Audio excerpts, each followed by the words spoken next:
Okay. And all right, so extremely important topic, applications to linear models. And let me just highlight the first paragraph here. Okay, so a common task in science and engineering is to analyze and understand relationships among several quantities that vary.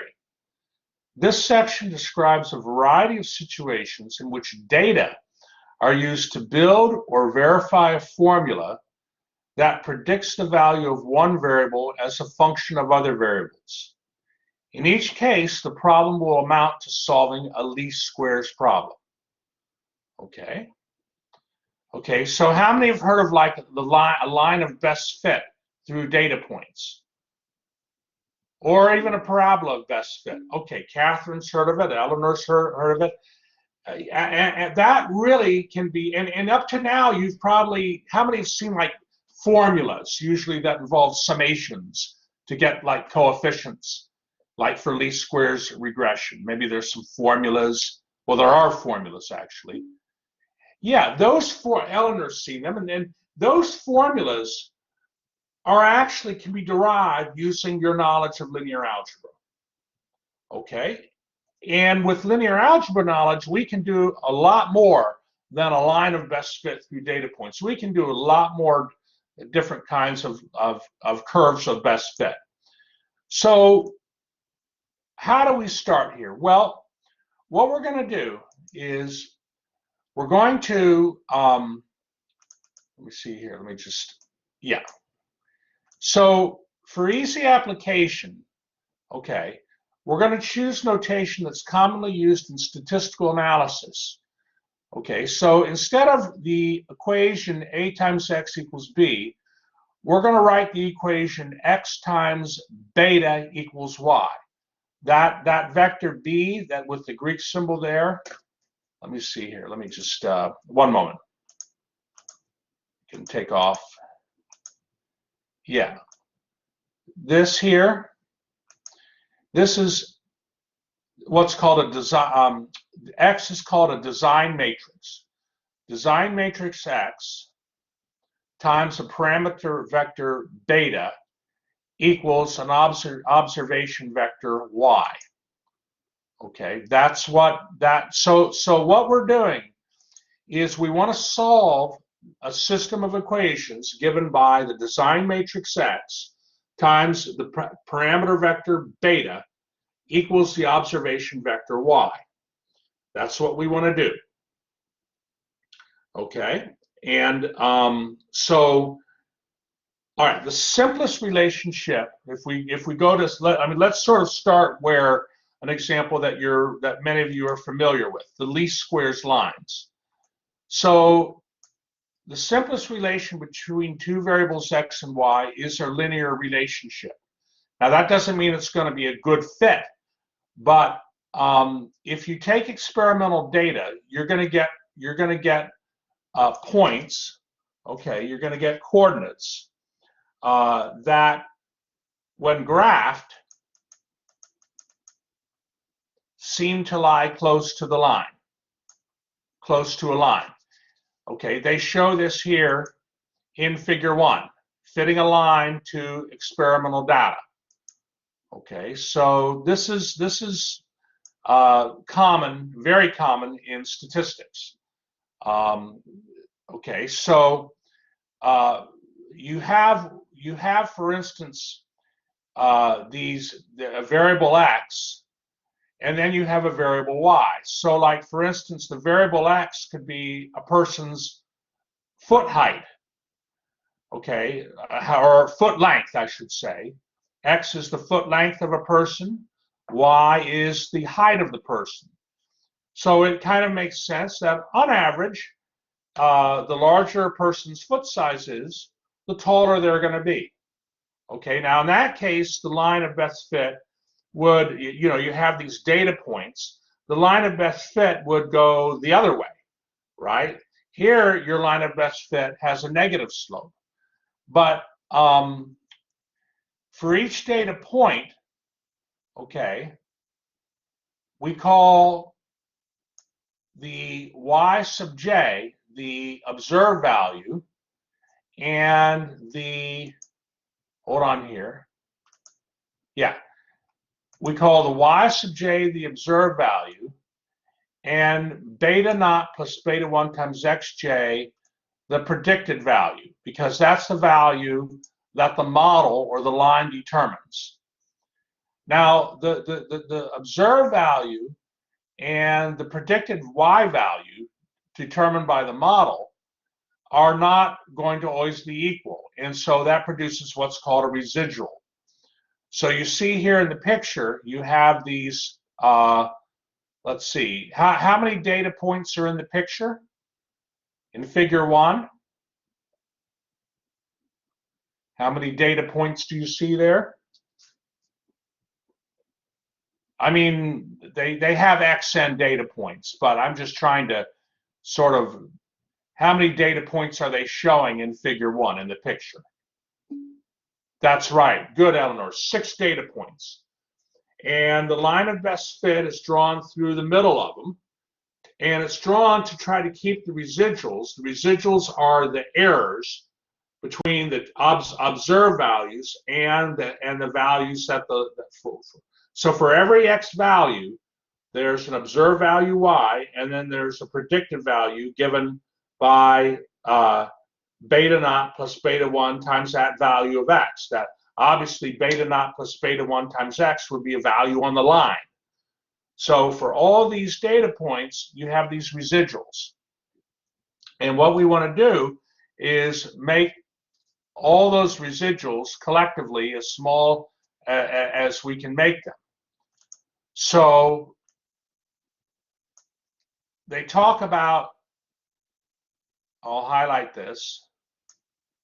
Okay, so there are several ways to measure how close the line is to the data. The usual choice is to add the squares of the residuals. Now, the reason we don't just add the residuals, because some residuals are positive, some residuals are negative. In figure 1, of the 6 data points, which data points have negative residuals? You know, 1, 2, 3, 4, 5, 6. Which data points have, that they're showing, have negative residuals?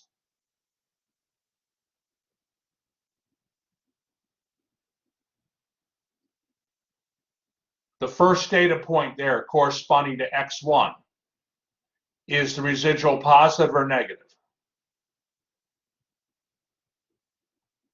in figure 1?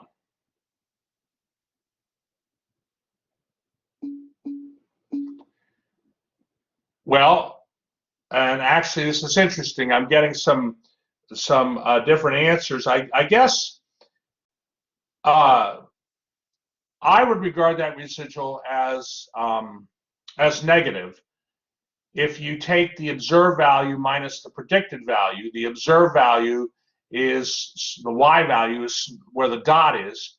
That y value, the coordinate for that y, for that dot, the y value coordinate is less than the value on the line.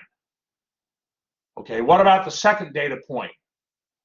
Second data point with the x sub j, would that residual be positive or negative? That would be positive. That's right. That's right, Ariana. That's right, Eleanor. And thank you, by the way, for the responses before as well. So see, what could happen if we were to add up the positive and negative residuals? If we were to just add up positive and negative residuals, what could happen? What could that add up to?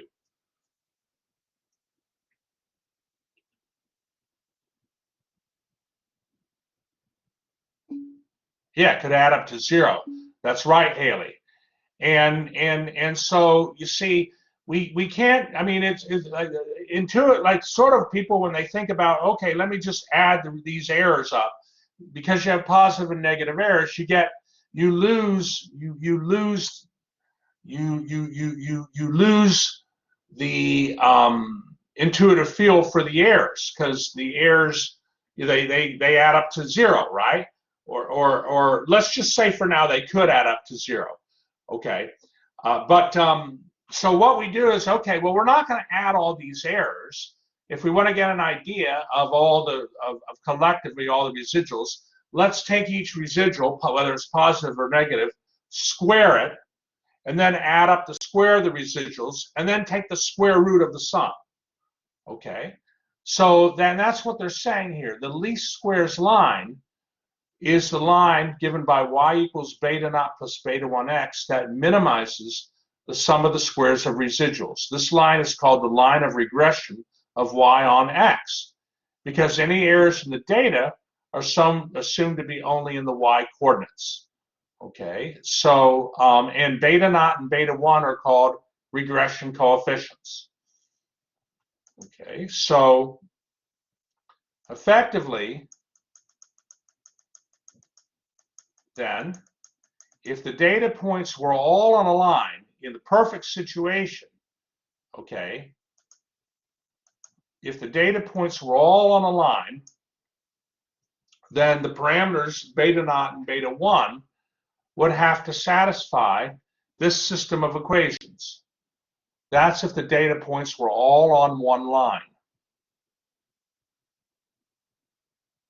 Okay, that would be if the data points all fell on the line, that means that the line would perfectly predict the y values that we observed. And incidentally, this system of equations, okay, we could, how would we represent this system of equations in terms of matrices? Well, you have this system x times b equals y, where the design matrix x and the parameter vector b and the observation vector y are given as you see there. Okay, so you see how the parameter vector beta is has elements beta naught and beta 1, and the observation vector y has elements y1 up to yn. The design matrix X, do you see why the first column are 1s and the second columns are the x's for the design matrix X? Do you see that if you multiply x times beta, that will then, and set it equal to y, that'll give you the system of equations above?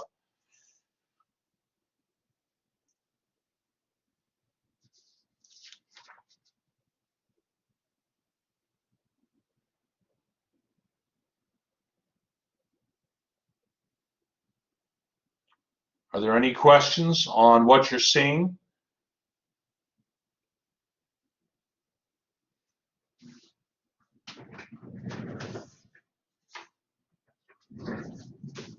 All right, who's feeling good so far? Maybe give me a few thumbs up.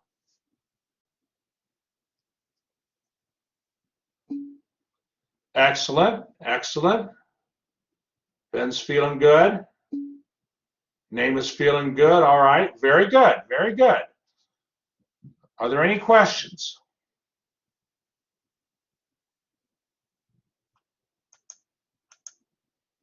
All right, well, let's continue on. Well, so of course, if the data points don't lie on a line, then there are no parameters for which the predicted values, x times b, x times beta, I should say, equal the observed values. In other words, there's no solution.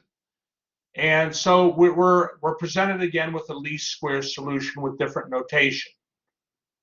Okay, and so let me show you geometrically. Let me show you geometrically what's going on here. Okay, they say that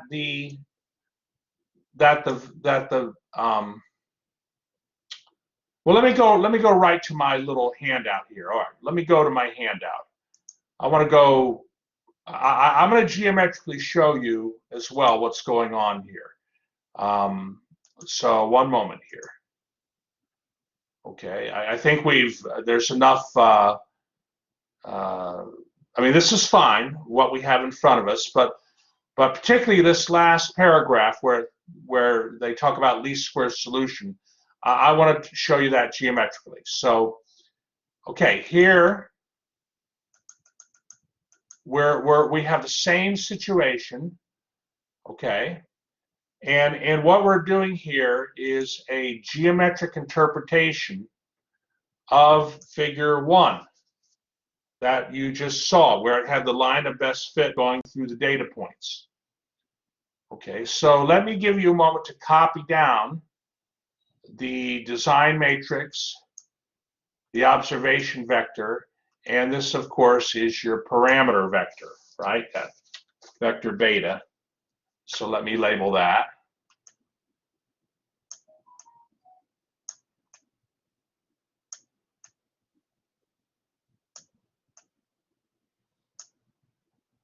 Parameter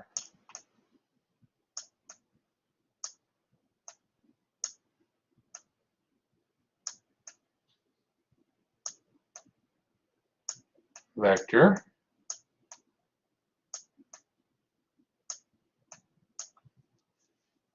Right here, right? Okay.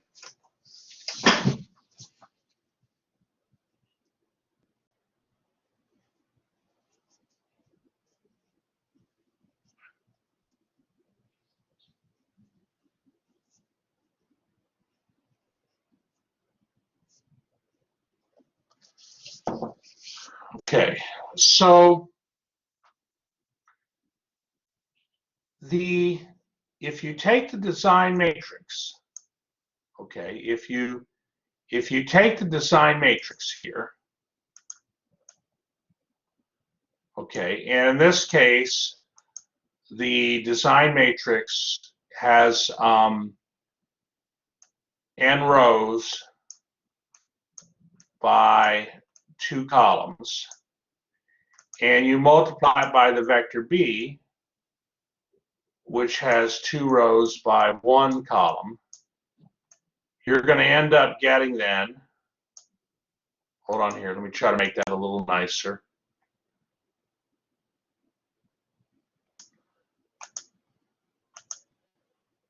Vector B is 2 by, it's 2 by 1. So then the n by 2 times the 2 by 1 is an n by 1. And, okay, so this vector given by x times beta, the design matrix times the vector B, can be expressed as just beta naught times the vector that has all the ones in it plus beta 1. So again, the design matrix X times the parameter vector beta is equal to beta sub 0 times the column vector of the first, I should say the first column vector of the design matrix plus beta 1 times the second column vector of the design matrix. And that's just a linear combination of the column vectors of that design matrix X. So therefore, this means that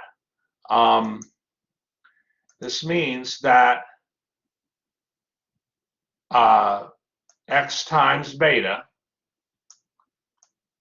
which equals this linear combination of the column vectors of the matrix X, that's simply going to be in the column space of the matrix X.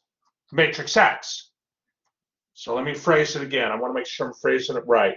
The design matrix X times the parameter vector beta is equal to a linear combination of the column vectors of the design matrix X. You can see that right here. Well, therefore, therefore, the vector x times beta is in the column space of the design matrix X.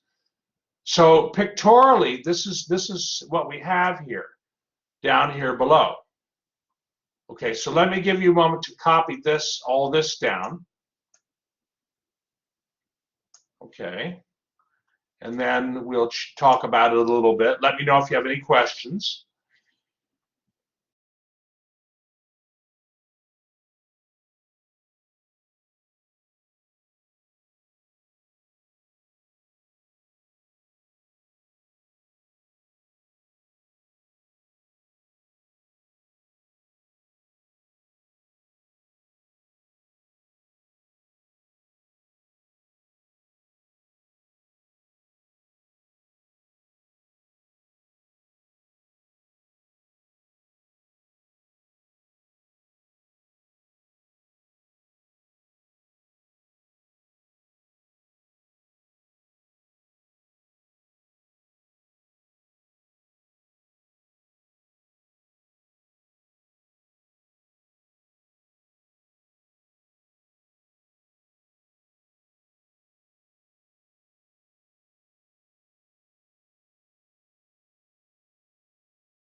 Okay, so let's sort of go over what we're doing here is I'm presenting you the geometric scenario for section 6.6, applications to linear models, and showing you that the scenario is exactly the same.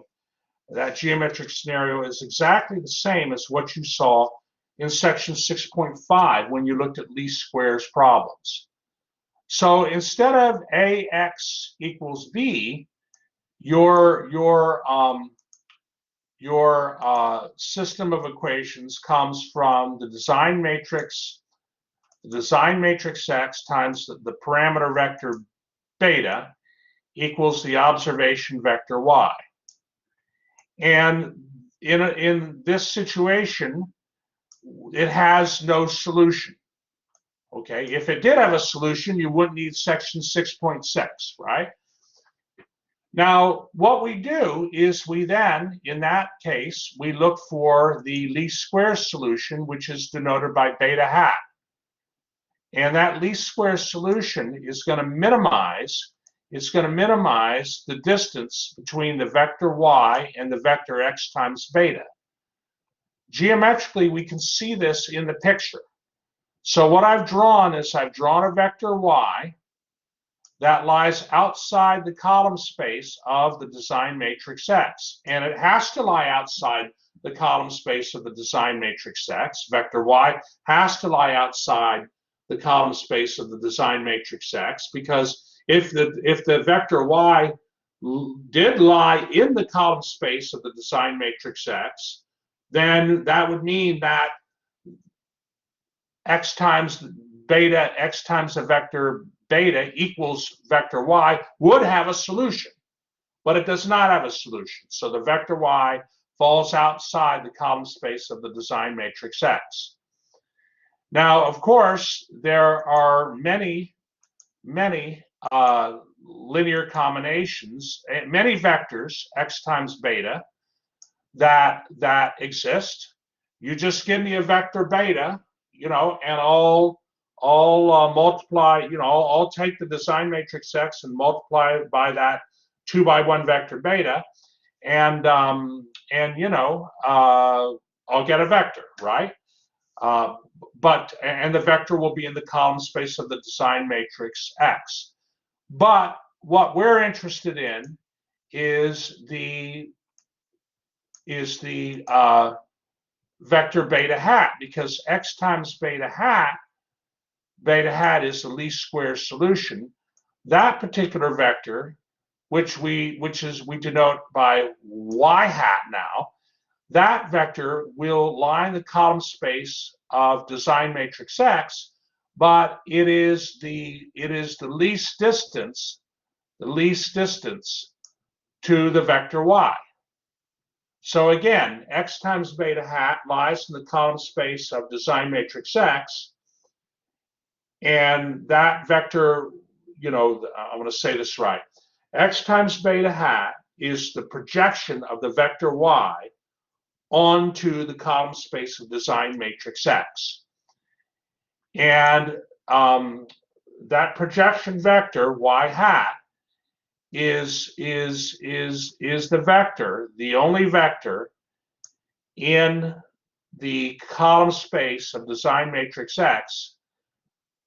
Well, it's the unique vector in the column space of design matrix X, in the sense that it is the closest to the vector y. Does that make sense? Does that make sense? Of all the vectors in the column space of X, the y hat vector, okay, which is the projection of the vector y onto the column space of X, that y hat vector is the closest vector to the vector y. And therefore, the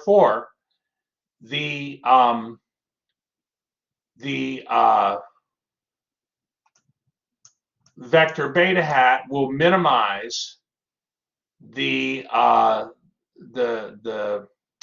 want to say it's the right way. It will minimize the difference between the vector y and X times beta, which is what you see here. I wrote out the components. Okay, how do we find beta hat? It's just the solution to the normal equations.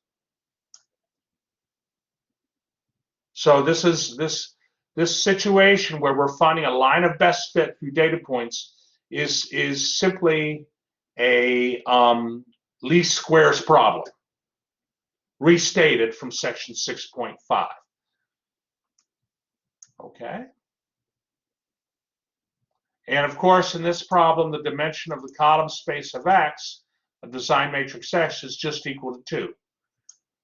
Okay, but this is well, yeah. So, are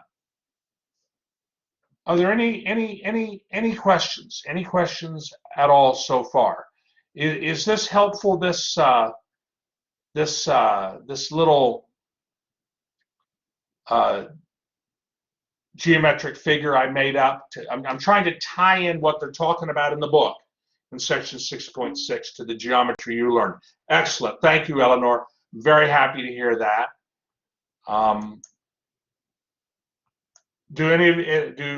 Who else finds it helpful? I'm just kind of doing a little survey to know if it's okay. Excellent. Haley likes it. Benjamin likes it. Okay. Good. I like to make sure that what I'm doing is helpful, and so I ask students, "Is it helpful?" Okay. Well, then I want to go back to the book and look at a few examples here. May we do that? Does everybody have this copied? Okay.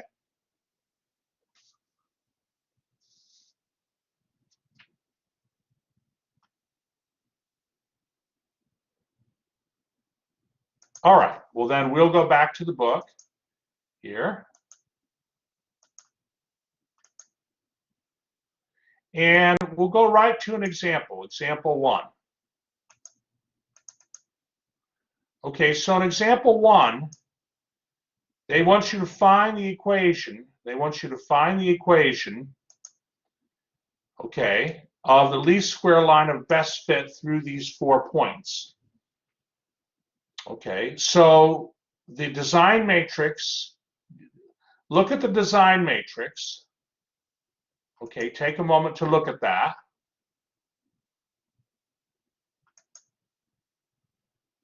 Are you okay with the design matrix X there? That the first column has 1s, the second column has 2, 5, 7, 8. The 2, 5, 7, 8 correspond to the X values from the 4 data points. 2, 5, 7, and 8. The Y values are the observed values. So normally you pick your X values and then you observe the Y values, okay? And so the Y values are 1, 2, 3, and 3. The normal equations are given here. X transpose X times the vector beta equals X transpose times Y. Okay, you compute X transpose X, you compute X transpose Y. Okay, and then you get the corresponding system. Hold on here, let me go down a little bit. Yeah, you compute X transpose X and X transpose Y. Okay, and then you get your normal equations.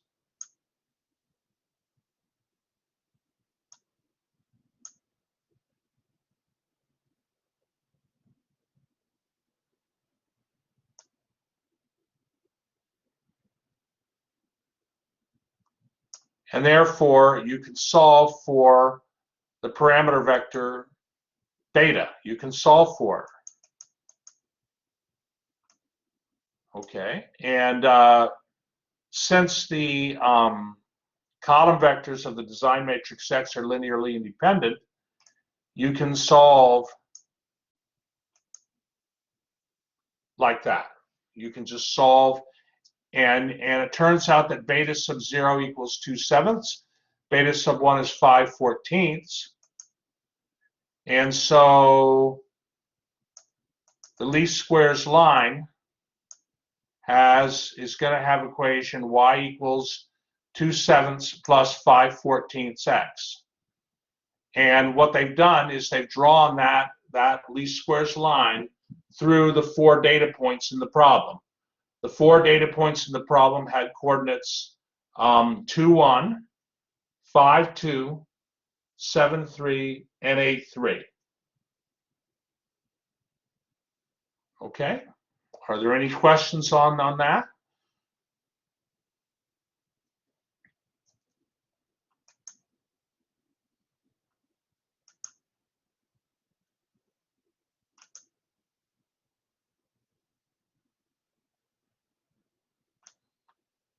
Okay, one moment here.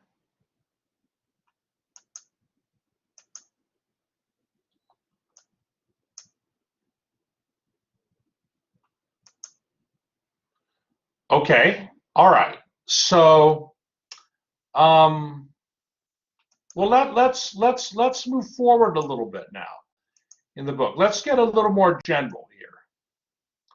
Okay, general linear models. So, you know, I don't want to get too involved. I mean, I don't want to get too heavily into notation here, but the general linear model for like curves of best fit are that the vector y equals x times beta plus some epsilon error, which is your residual vector. That's just a statement of the general model. Okay, and you see what you can do. I mean, can we adapt this least squares solution, for instance, to something like figure 3, the average cost curve? Okay, so in figure 3 here, this is called the average cost curve. Okay, and what you have here on the x-axis are units produced, and then on the y-axis you have average cost per unit. So you have different units, number of units that are produced, and then for every number of units produced, For each number, you observe the average cost per unit. But then, would a line be a good fit through those data points in figure 3? Would a line work?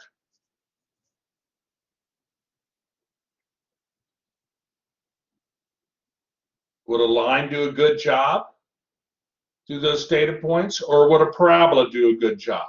Which is going to do better?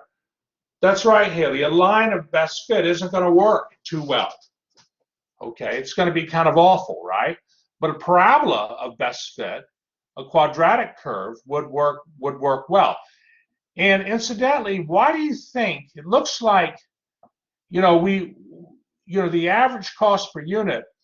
Notice, like, as more units are produced, the average cost goes down. Okay, this is kind of like, how many have gone to like Costco or Sam's Club and notice that, hey, when I buy in bulk, I seem to be able to get a cheaper price on things.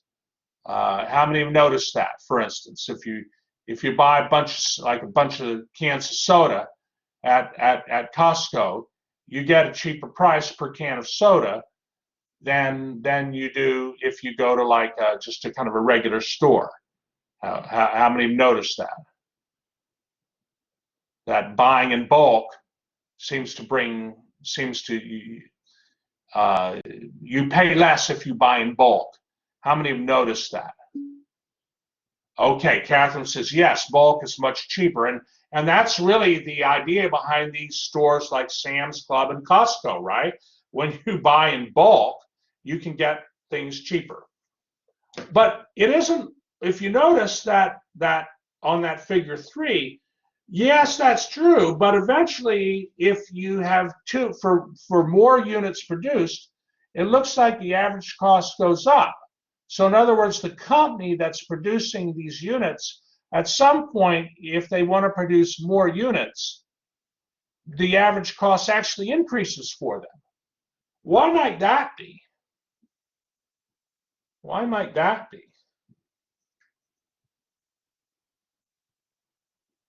You have a factory. A factory has workers. The workers produce units. But at some point, producing more units seems to bring the average cost per unit up. Why might that be? Well, Caleb, law of diminishing returns. Okay, I think I'm not an expert on that, but I think you're right. What might be going on at the factory that's causing that? Factory's only so big. That's right, Benjamin. And I was thinking of actually what Haley was thinking about, overtime pay. If you are going to produce more units, in a certain amount of time, you need either more workers, or you have to have the workers work overtime. That's going to increase costs. So, just trying to think outside not outside the box. I'm just trying to kind of, help you see that these graphs make sense. And then actually in figure 4, they talk about production of nutrients. So surface area of foliage, and then that's the x-axis, and then the observed values are net primary production.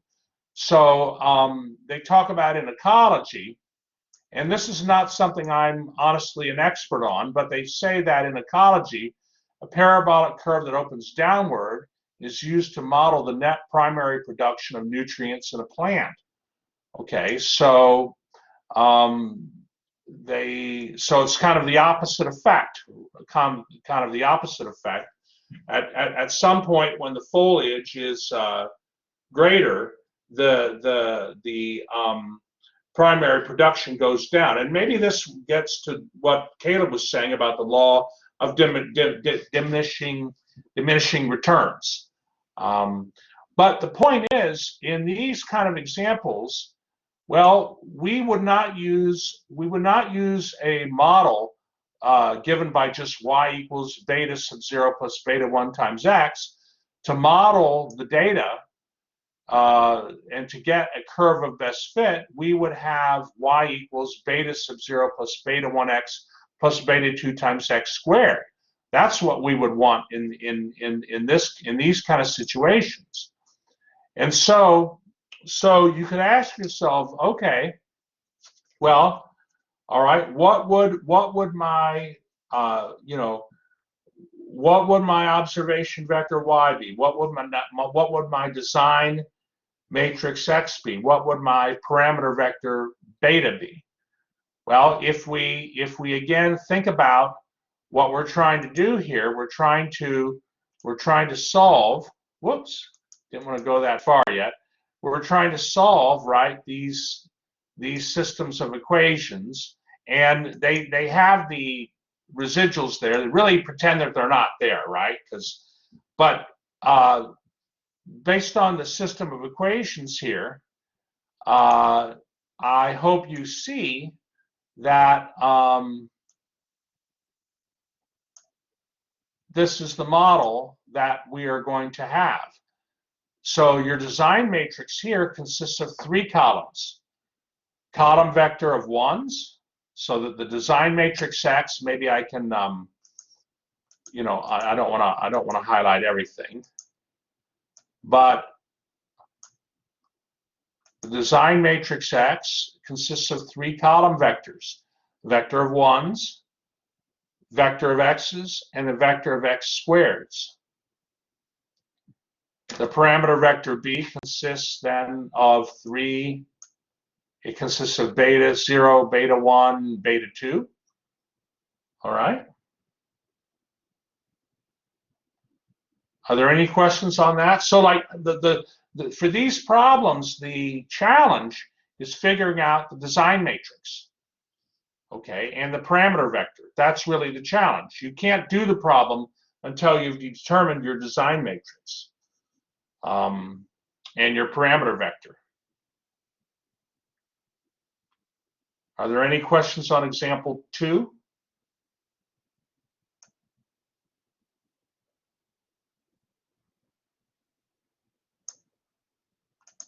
Okay, well, now here's example 3. Data points along a cubic curve. Here we have a cubic curve. So for a cubic curve, well, now you gotta have 4 beta values, right? For a cubic curve. And so this is what your design matrix would be for a cubic curve.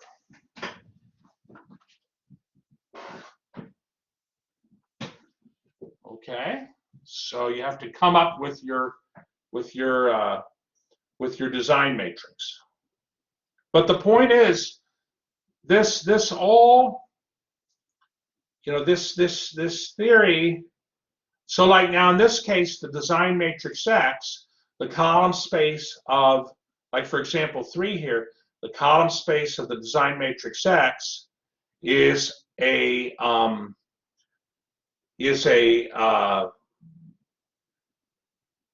well, the dimension of that column space of design matrix X is 4. It's a 4-dimensional subspace of whatever Rn is, right? Depending on how many data points you have. And it all collapses into the theory that you learned in section 6.5. So let's go to an example here. Okay, I want to do an example.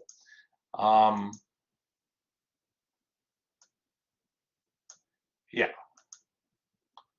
Okay, let's do something that probably none of you have seen before. So, like you know, how many of, like, I want to just say, you've seen quadratic regression. Some of you, that's where you have a parabola of best fit. How many have seen quadratic regression? Maybe in a course or another class, you know. Okay, Eleanor's seen that. And how many have seen cubic regression, where you have a cubic polynomial through a bunch of data points, a cubic polynomial of best fit?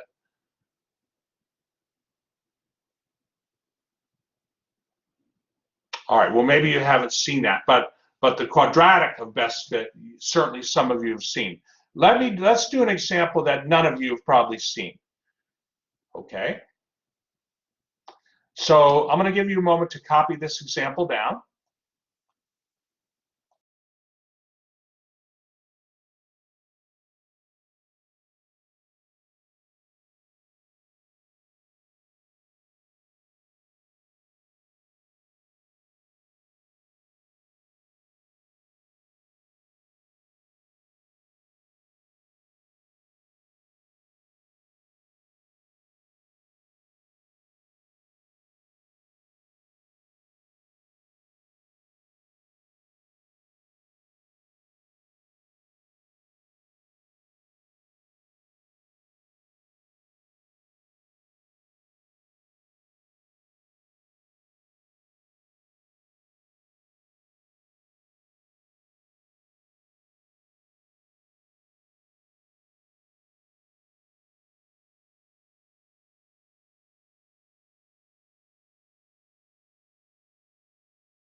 Okay. All right. So let's see here. So let's look at this problem. A certain experiment produces these data points. Well, I want to be careful how I phrase this. What happens? What happens is we choose our x levels. X equals 1, x equals 2, and x equals 3. Those are chosen by the experimenter. Okay, those different values of x. And then what's observed is the y values, 7.9, 5.4, and negative 0.9. What we want to do is we want to find an equation of the form y equals a times the cosine of x plus b times the sine of x that best fits these data points. Okay.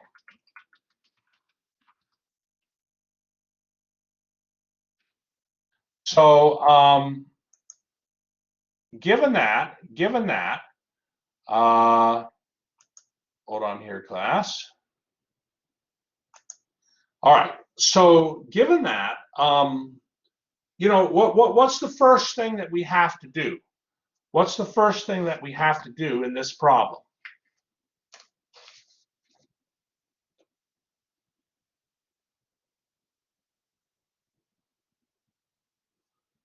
I mean, let's think about what we're trying to do. We're trying to solve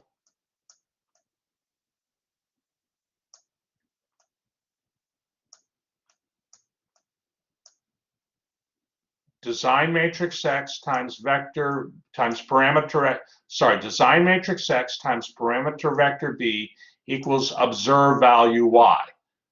Okay, this is the model. Are we able to solve this model exactly? The answer is going to be, of course, no.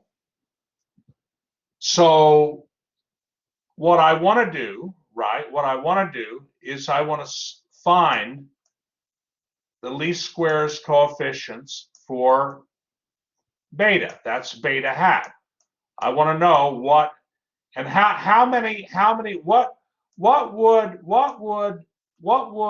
the parameter vector beta hat, what would be in the two, what would be in there, class?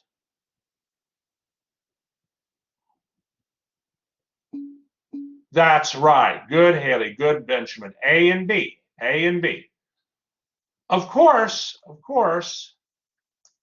it's going to be A hat and B hat, technically, right?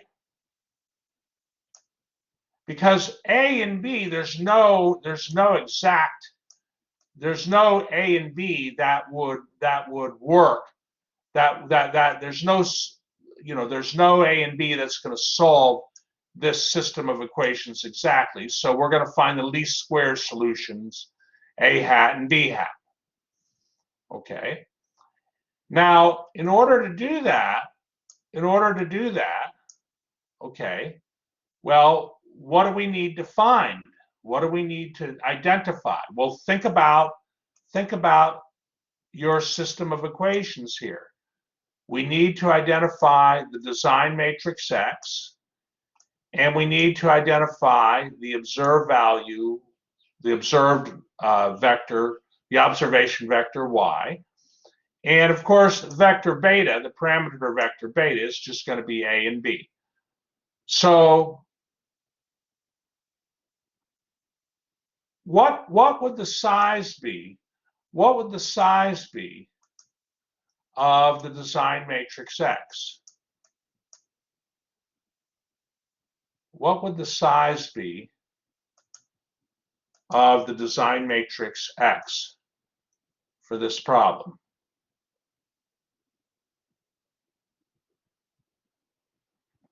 I mean, what would the design, I mean, I could just go to the next page, but I'm trying to get you to think a little bit.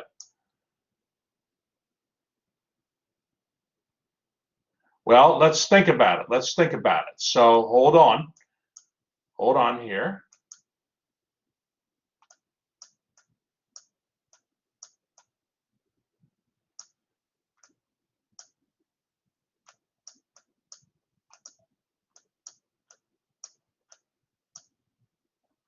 Okay, so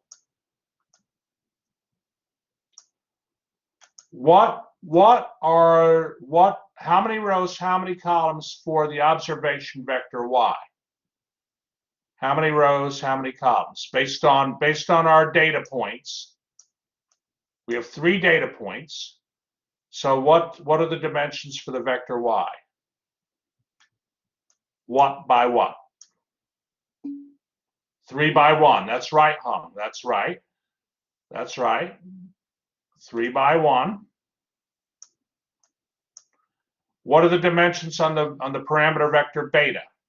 How many parameters are there? 2. So the vector beta is a 2 by 1. Okay. What then are the dimensions going to have to be for the design matrix X? Has to be a 3 by 2. That's right, 3 by 2. Okay, so the design matrix X is a 3 by 2. 3 by 2. So what's going to be going down the first column?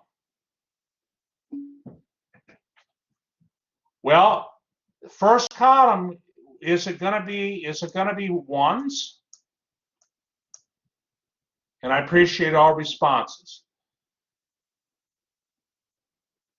Would that be right?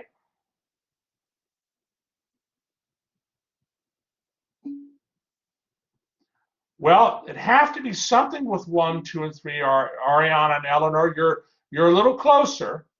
You're a little closer. If instead of cosine of x, if we had x here, if we had x here instead of cosine of x, we would have 1, 2, and 3. But we don't have just x there. We have cosine of x. Okay, so it can't be just 1, 2, and 3, but it's going to be, I'll tell you this, it's going to be something with 1, 2, and 3. It's going to be something.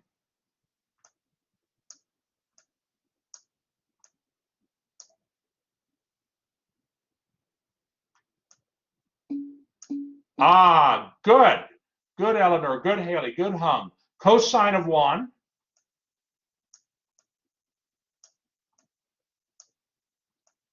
Cosine of 2. And cosine of 3. That's right. Okay, and let's see. X is a 3 by 2.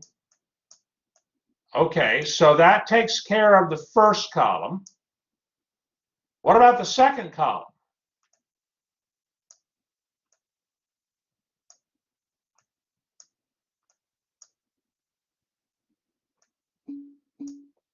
Good, good. Sine of 1, sine of 2, and sine of 3.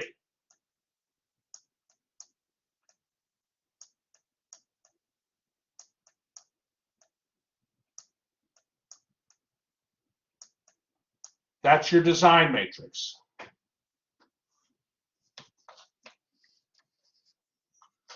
Are there any questions on that?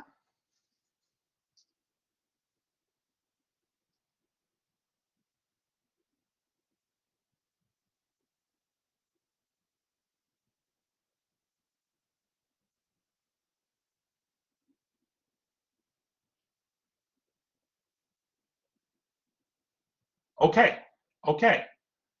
Well, let's go ahead to the solution then. I mean, we've identified the design matrix X. We've identified our parameter vector beta. That's a beta, right? And our observation vector Y.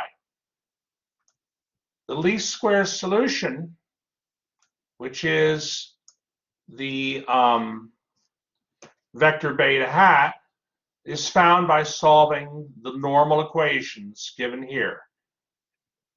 X transpose X times the vector beta, it really should be a beta hat class, equals X transpose Y. We note that the columns of the matrix X are linearly, the design matrix X, those columns are linearly independent, and so X transpose X is invertible, and so here's how we'll get our least squares solutions beta hat. It will equal simply the inverse of X transpose X times X transpose times Y. And that's analogous to section 6.5. Okay, so let me give you a moment to catch up to this step here. Absolutely fascinating. Absolutely fascinating.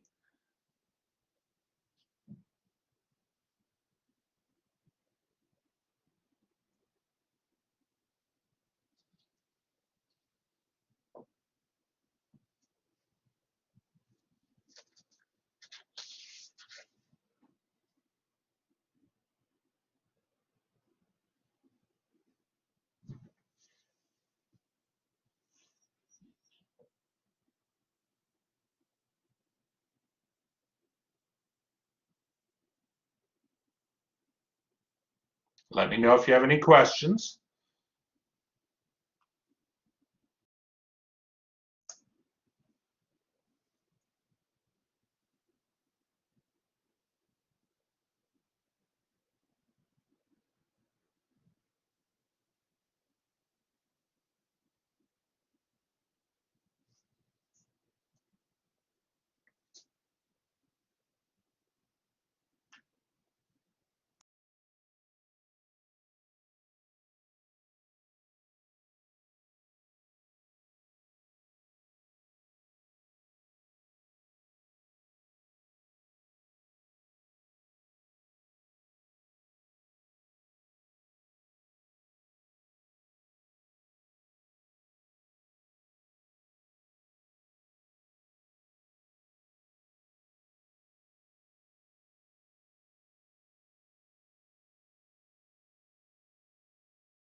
Okay, so now the X transpose X, you have to be careful here, okay?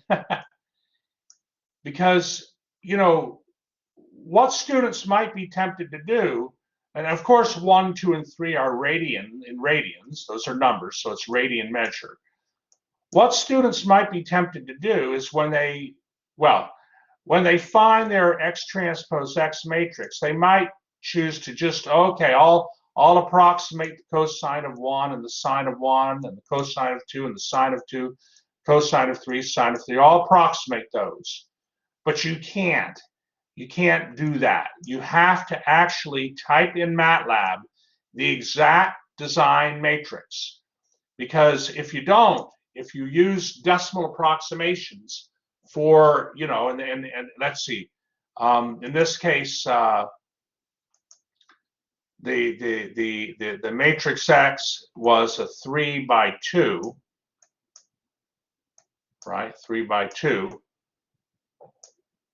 So that means X transpose is a 2 by 3. And so 2 by 3 times a 3 by 2 is a 2 by 2. Okay, and so so this 2 by 2 matrix, there are of course 4 entries, and this is what you'd have to type in MATLAB in your matrix. These 4 entries. You cannot approximate them with decimals, because what will happen is you'll get round off error, and then MyMathLab, when you end up getting your final answer, MyMathLab, your answers will be off. For, you know, you're going to be using the X transpose X, or the inverse of it, I should say, to find your least squares solution. Well, your least squares solution values will be off, and MyMathLab won't count the answer because you'll have round off error, and we don't want that. I don't want that in your homework. I don't want that on an exam, right? So I'm making you aware of it. You have to, you know, you can't round till the very end. Okay, so are there any questions so far?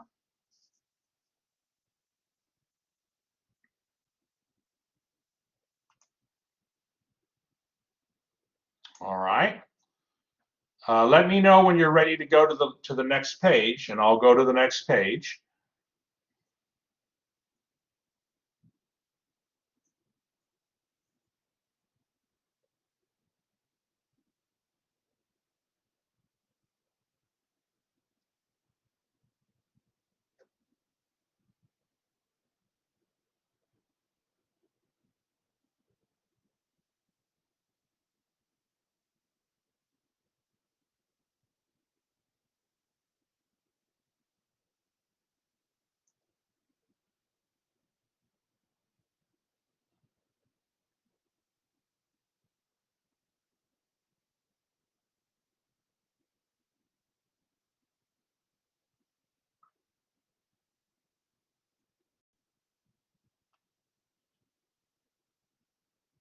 Just give me a thumbs up when you're ready.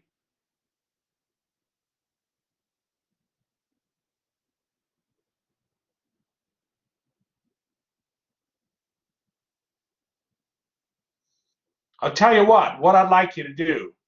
What I'd like you to do, actually, before I go to the next page, let me ask you to do this, okay? Might as well do it.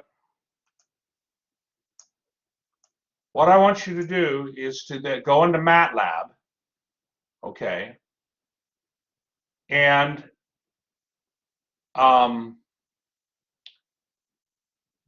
compute in MATLAB the X transpose X times its inverse, the inverse of X transpose X times X transpose times the vector Y. So that means in MATLAB, you're going to have to,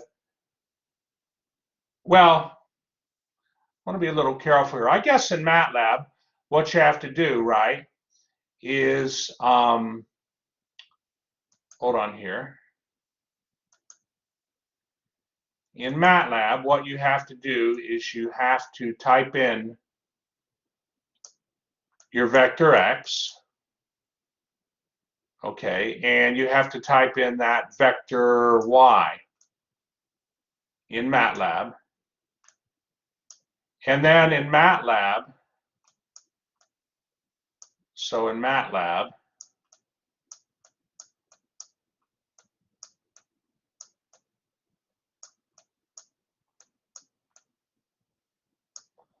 the code would be, let me see here.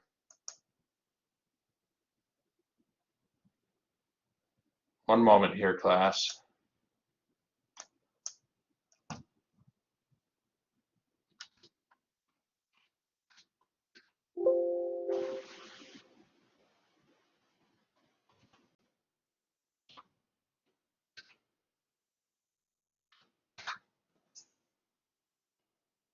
One moment. So,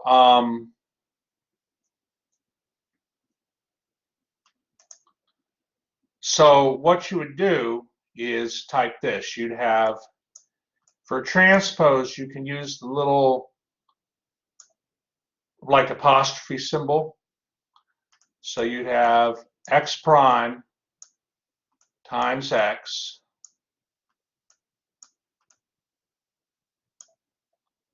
INV of that.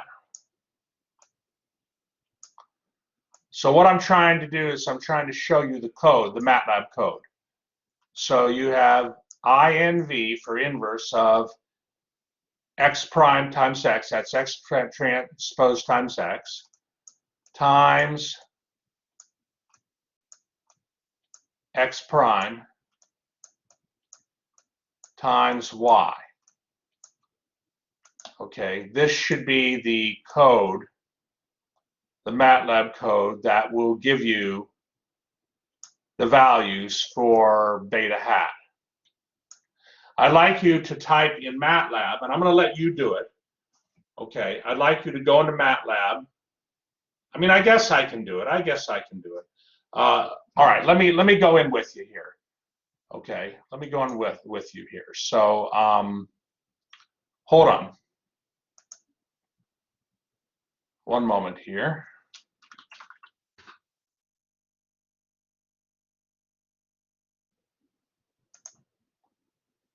Okay, let me go in here to MATLAB. Okay, so let me get my new script here. I type new script, and that's where I type in everything. So let me go ahead here, and you do it too, okay? You do it too.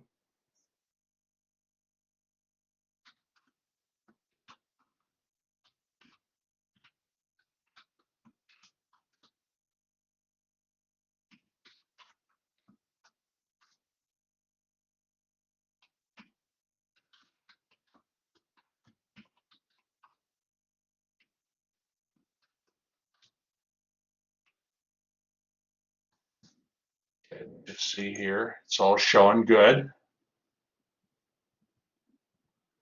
Good, and I got yeah, the yellow warning isn't like a fatal error, you know, computer error, so to speak. It's just use a semicolon if you want to suppress the output. Okay, I don't want to do that. Okay, and then beta hat will equal, all right, INV of x transpose times x. That's the prime. It's not derivative. It's just MATLAB's way of doing a transpose. You could also write out the word transpose of x. You could do that, but let's do it this way.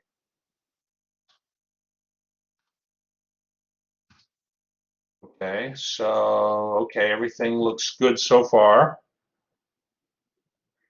And let me actually, too, before I do that, let me use a command called clear vars. So I can clear out any variables, old variables that are in my workspace. Okay. Oh, code won't run yet. I got to have my observation vector y in there. So observation vector y is it's a 3 by 1, so 7.9 semicolon 5.4 semicolon negative 0.9. Okay.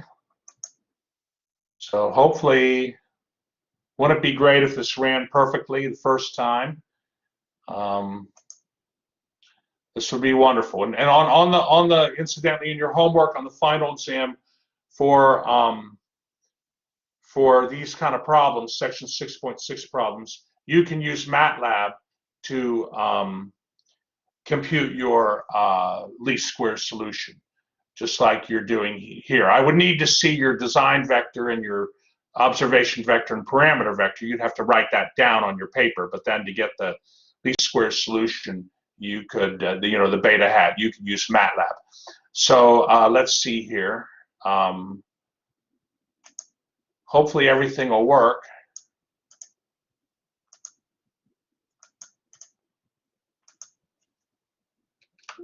Uh-oh, not enough input arguments. I knew it would get me somewhere.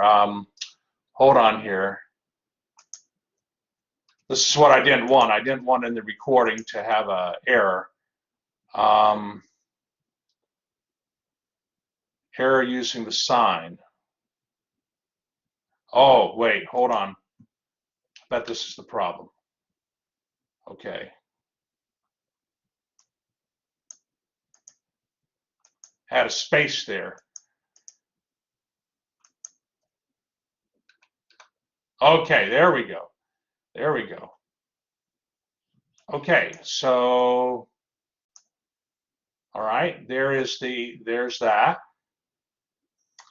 So how many got this for their beta hat? Their vector beta hat, 2.3.421 and 7.4475. Incidentally, if we use format long, if we want more decimals, okay, we can do the entire thing again. I can do CLC with format long.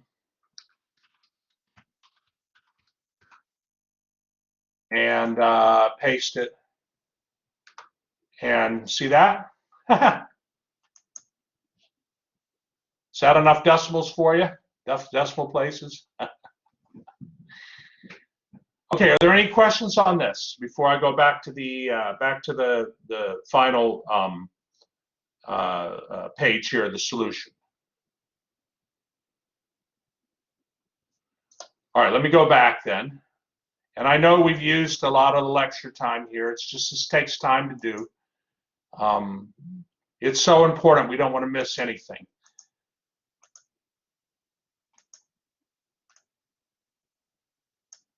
Okay, so using MATLAB then, we have our least squares solution beta hat. And so then the coefficients of the cosine of x, coefficient of the cosine of x is, so for our least squares model, which is, the y hat, the predicted values of y hat are found by taking 2.3421 times the cosine of x plus 7.4475 times the sine of x. And naturally, those values come from our least squares solution. And we can graphically verify this by, like, what I've done was I've plotted the 3 data points, which are 1, 7.9, 2, 5.4, okay, and 3, negative 0.9. And then I graphed the, like on my, I actually used my TI calculator, but to graph this,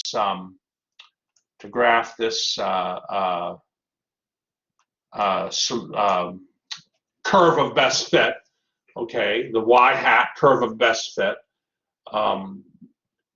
But you can, how many like maybe are familiar with despos for graphing functions? Sure. Eleanor's familiar with it, and I'm sure some of you others, Catherine is, and you're welcome to use that. There will be problems in the homework where you have to graph your curve of best fit, and that's what we did. And you can see the curve of best fit here. This curve of best fit, which I'll put maybe in green. You know, it's drawn there, but I'll lay it out in green. The curve of best fit is pretty good.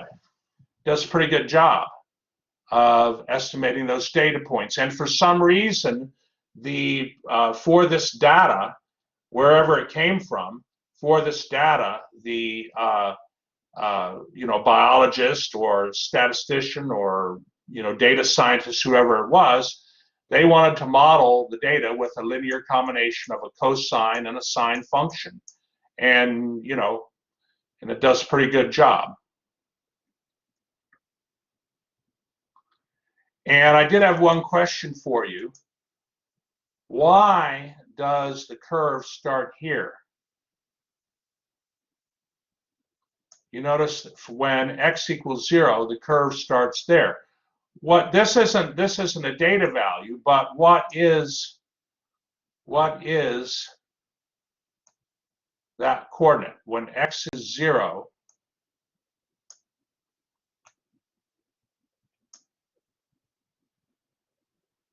Well, what's the value for y going to be?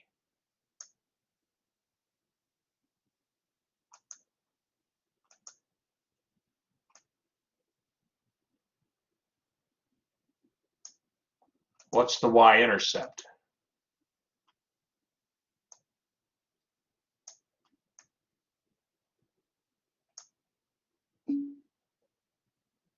Okay, Benjamin, good. 2.341. It's just going to be 2.3421. Very good. And that's because the cosine of 0 is equal to 1. So I just wanted to, you know, kind of help you. Anything I can do to help this be a little more concrete for you is a good thing, I think.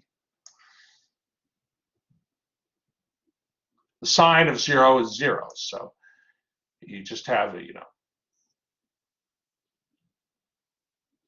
Are there any questions? All right, let me give you a moment to copy it down.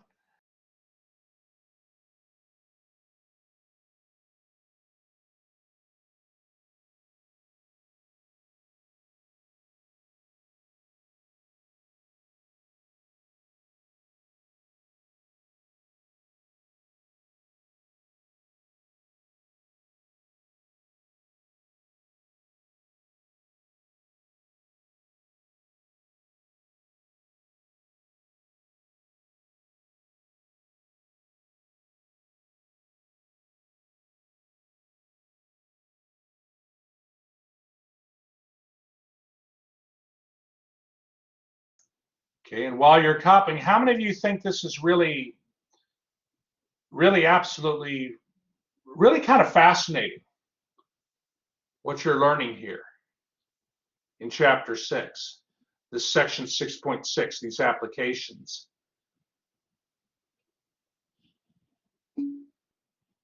Benjamin likes it. Great. Great. Natalie likes it. Excellent. Hung likes it. Wonderful. Abby likes it. Excellent. Catherine likes it. This is great. Great. I mean, now, you know, lines of curves of best fit. Given the knowledge, you can find curves of best fit for a wide variety of data type problems where you're given data and you're given a model and you want to find the curve of best fit using a certain model. I mean, you know, before now, well, you know, you would know maybe how to do like a least squares, like a line of best fit, or a quadratic of best fit through data points. But now you gotta, you know, I mean, the sky's the limit basically, and it's all because you've learned the theory of linear algebra.